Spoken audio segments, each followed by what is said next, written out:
بسم اللہ الرحمن الرحیم۔ السلام علیکم۔ میری آپ سبھی سے جو ہے کہ ایک مرتبہ درود ابراہیمی پڑھ لیجیے گا۔ بسم اللہ الرحمن الرحیم۔ اللہم صلی علی محمد وعلی آل محمد کما صلیت علی ابراہیم وعلی آل ابراہیم انک حمید مجید۔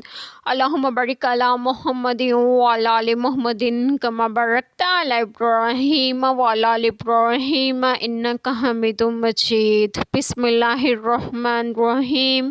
تو کیا اللہ کے سوا میں کسی اور کا فیصلہ چاہوں اور وہی ہے جس نے تمہاری طرف مفصل کتاب اتاری، اور جن کو ہم نے کتاب دی وہ جانتے ہیں کہ یہ تیرے رب کی طرف سے سچ اترا ہے۔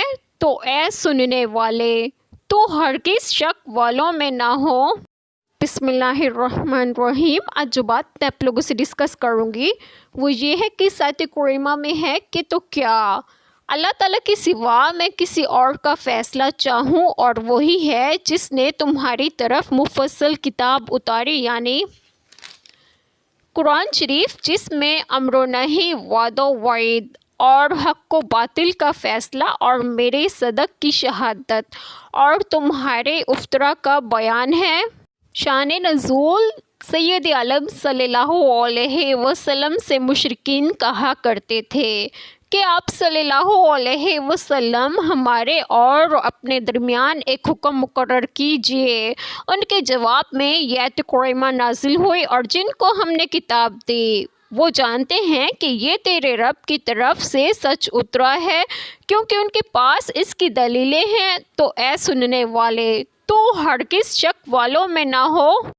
اللہ تعالیٰ نے اپنے نبی پاک صلی اللہ علیہ وسلم کو حکم دیا ہے کہ آپ صلی اللہ علیہ وسلم اللہ تعالیٰ کے ساتھ شریک کرنے والوں سے کہہ دیں کہ میں کیسے گم گشتہ راہ بن جاؤں اور اللہ تعالیٰ کے علاوہ کسی اور کو اپنے اور تمہارے درمیان فیصلہ کرنے والا مان لوں۔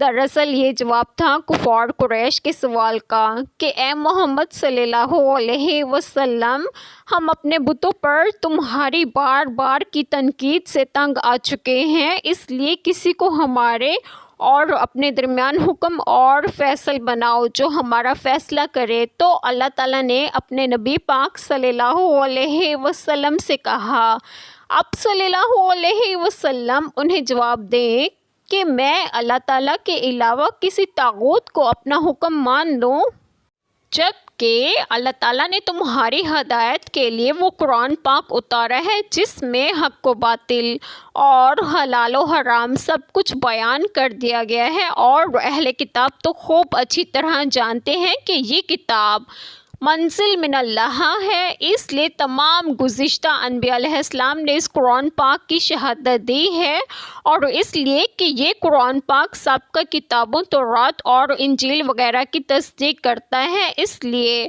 اے نبی صلی اللہ علیہ وسلم، کفار قریش کے انکار کی وجہ سے آپ صلی اللہ علیہ وسلم اس قرآن مجید کے منزل من اللہ ہونے میں شبہ نہ کریں۔ اس آیت کریمہ میں ان کی اس تجویز کا جواب دیا جا رہا ہے کہ کیا میں اللہ تعالیٰ کے علاوہ کوئی اور منصف تلاش کروں، سو تم ہرگز شک والوں میں نہ ہونا، یعنی اس بارے میں کہ اہل کتاب کے دلوں میں قرآن پاک کا سچا ہونے کا یقین ہے۔ خطاب تو آپ صلی اللہ علیہ وسلم سے ہے، مگر اس سے مراد سارے مسلمان ہیں۔